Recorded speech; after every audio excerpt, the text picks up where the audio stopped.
All right, y'all. We got a very interesting title here. Y'all read that title. Is this the end of Little Durk?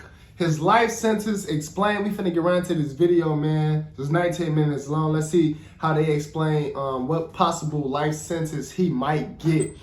Hopefully, he ain't got to go through this for real, you know, and that everything works out in his favor. But you never know, man. Let's see what Lil Durk then got himself up into, man. See how true it is. Lil Durk is in some serious trouble. After legal issues dogged him throughout his career, the OTF founder has risen to become one of the biggest stars in hip-hop over recent years. From there, he seemed to embark on a positive path and rebranded himself. That's what I'm saying, man. I hate to see it. I don't even want to put it out there in the universe that he gonna get a life sentence. That's how I said. That's why I said, let's see what he might or could get. Because he from Chicago like me. You feel me? He won the Chicago finest. He made it out through his hard work.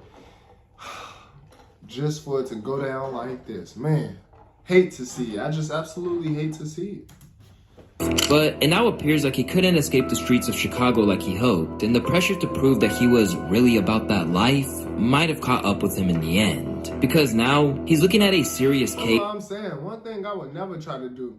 You can never pressure me to do anything I don't want to do.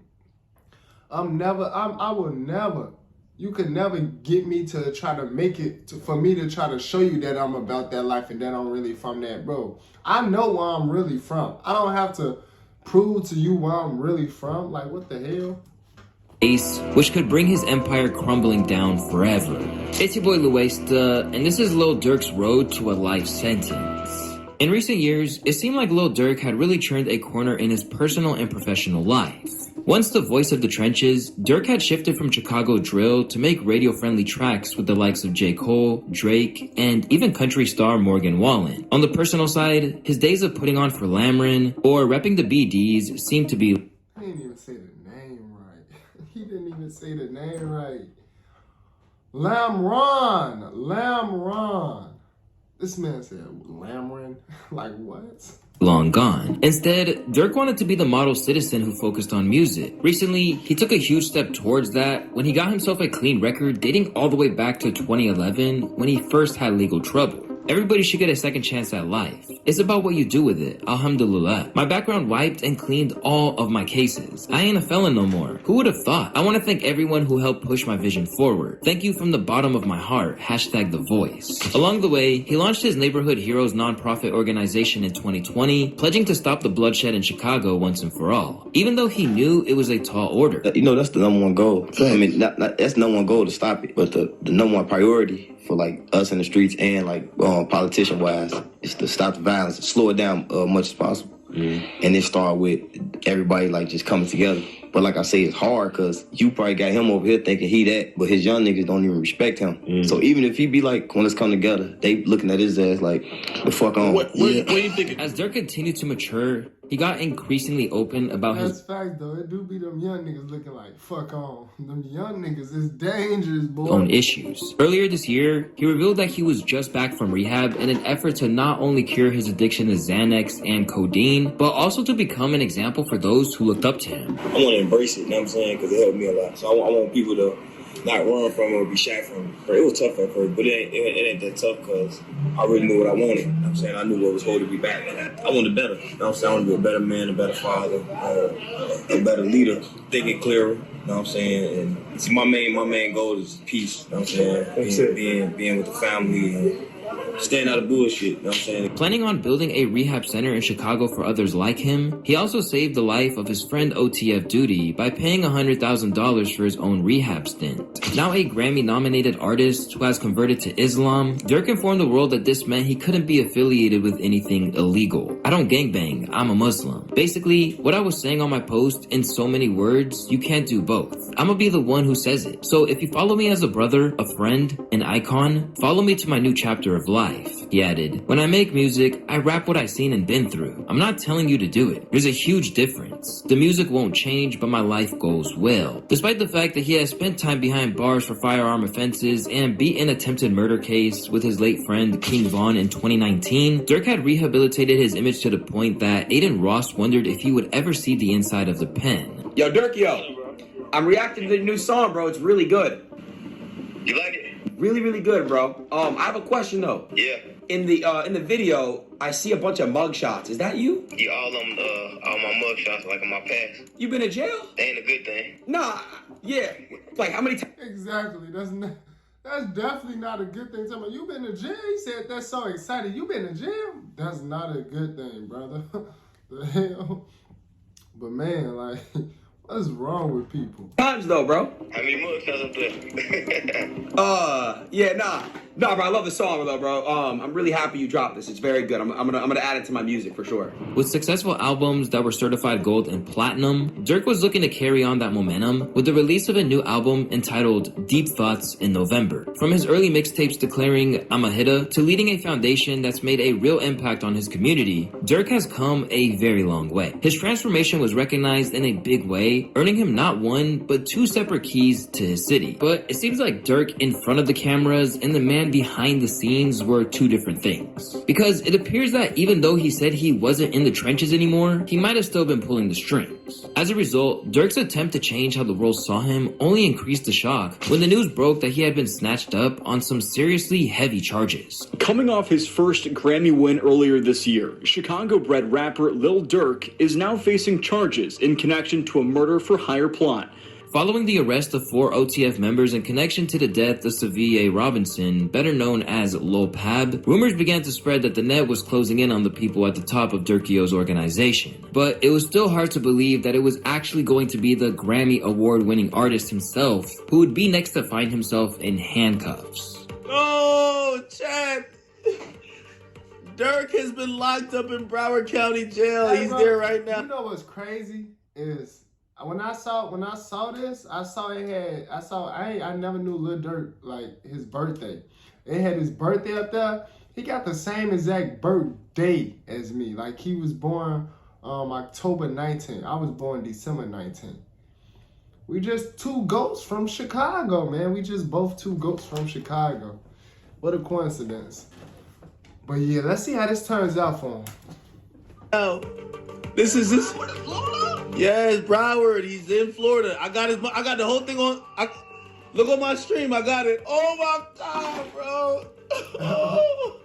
Taken in on a federal indictment, they claim that OTF members engage in violence, including murder and assault, at the direction of Durk and to maintain their status in OTF. As for the murder for the hire charges specifically, they reported that Durk said he would, quote, pay a bounty for the murder of Quando Rondo, which is OTF's longtime enemy whose crew killed King Von after an altercation outside of a hookah lounge in Atlanta. From there, a plot came together with Durk allegedly telling his association via text message, don't book no flights under no names involved with me. The accused OTF members such as OTF Didi, Vonnie, and 072 Boogie headed to California to meet Keon Grant, which is a high-ranking member of the crew. Intent on catching up to Quando and his crew, they tailed them throughout the day until they reached the fateful gas station where they would spring their attack. While Quando escaped unharmed, Lil Pab was left dead at the scene, while the famed rapper cried out in pain over his fallen friend.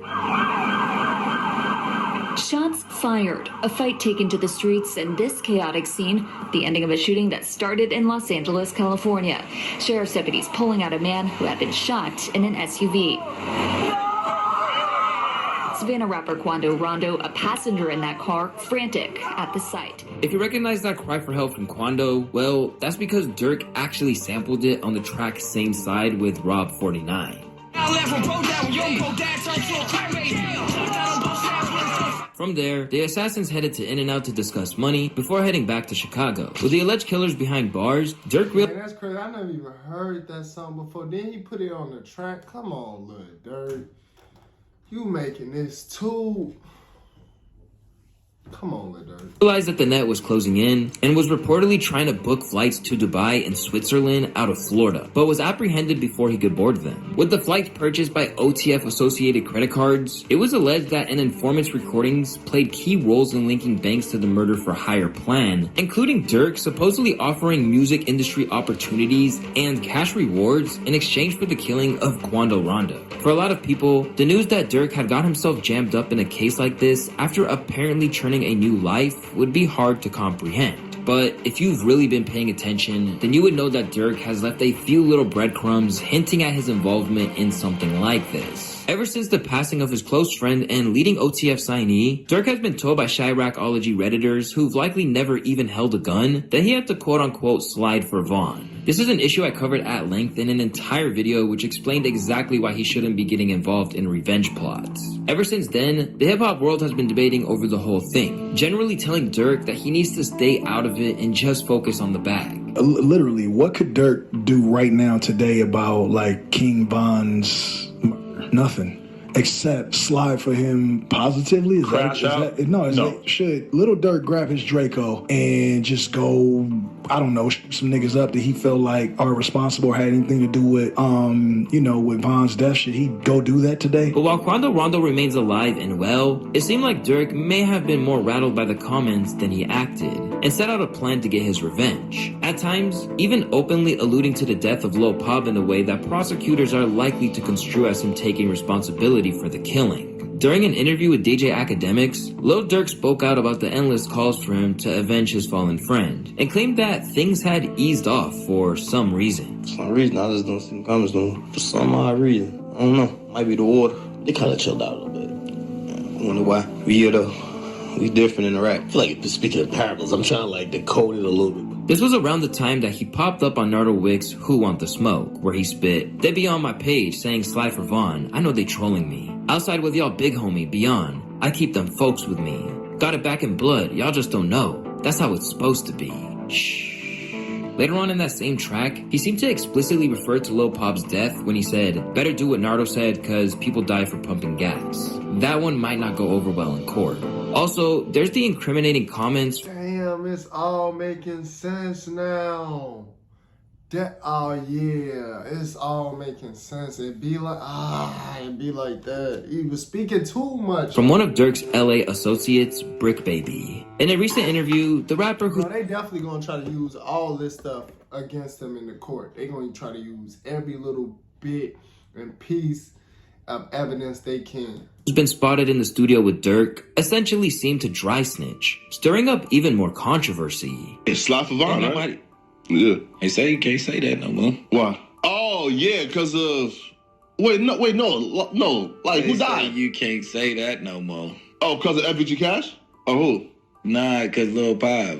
Oh. What's that? But I'm just saying, they just say you can't say that no more. That's the new term, like no more slide for Vaughn. Because of Lil Pop. Now, after that... Looking back, this was a direct violation of how Durk liked to conduct his business. Because if he was more driven by clout, he would have been all over the internet mocking Quando. Instead, he kept it in the strange blurred lines between reality and fiction that hip-hop represents, where artistic expression and confession are hard to really define. The goal is not to go to jail, so y'all will never see me do tough shit on here to look street. I am the streets. As Lil Pop's death entered the rearview mirror, and his family tried to pick up the pieces like Vaughn's before him, Durk continued to publicly renounce the street life.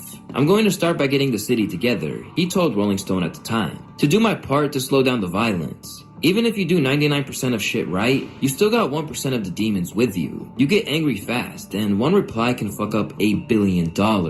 That's why I'm not saying names no more in my music. I ain't speaking on the dead no more. None of that. I'm not chasing death no more. I'm chasing $8 billion.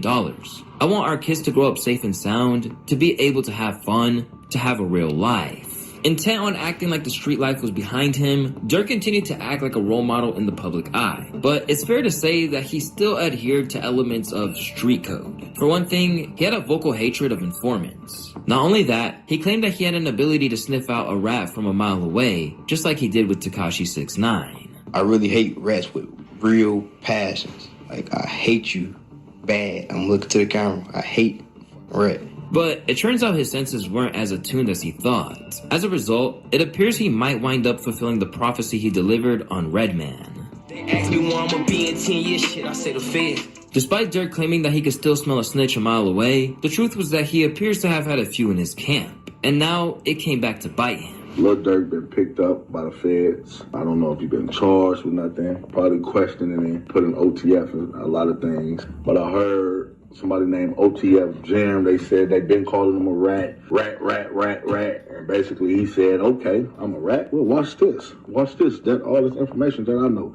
Rat this, I'm gonna tell this, I'm gonna tell that. My video earlier, I told y'all, man, if somebody say Durk name, that's all it's gonna take to say that man's name. And although it's alleged that there are a few informants, OTF Jam is the one who's being pinpointed as the man that was wearing a wire and had given Durk up. But unfortunately, all this proves is that once there are big prison terms being dangled in front of people, even lifelong friendships can go wrong. In a recent interview, Jam revealed that he and Durk had been tight long before the fame. 12 years.